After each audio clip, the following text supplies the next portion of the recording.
You open your laptop, ready to focus this time. 5 minutes in, you're already somewhere else. A tab, a notification, a random thought you had to check. And just like that, you're gone. You come back, try again.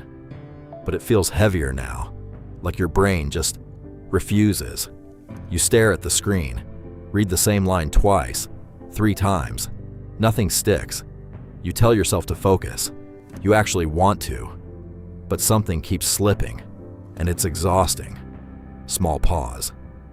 Because the day keeps moving, and you don't. Small tasks pile up, time disappears, and at the end of it, you sit there wondering, what did you even do? It's confusing at first, then frustrating, then quiet. That quiet moment where you realize this isn't just today, it's every day. Not because you're lazy, but because something is working against you. Something subtle, comfort, easy dopamine, endless scrolling, a life that feels full, but leaves you empty, a routine that never asks more from you, and the soft promise of later. It keeps your mind busy, so it never has to be sharp. But here's the truth. Small pause.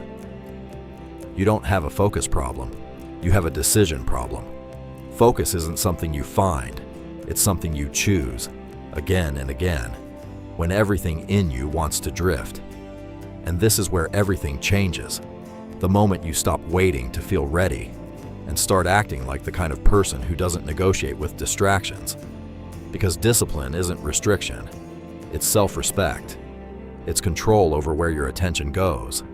It's power in a world designed to take it from you. And the more you protect your focus, the more free you actually become. So now, when the next distraction shows up, when your mind reaches for the easy escape, what are you going to do? Pause. You don't think. You choose. You close the tab. You come back. You do the work. Not because you feel like it, but because you decided you're not that person anymore.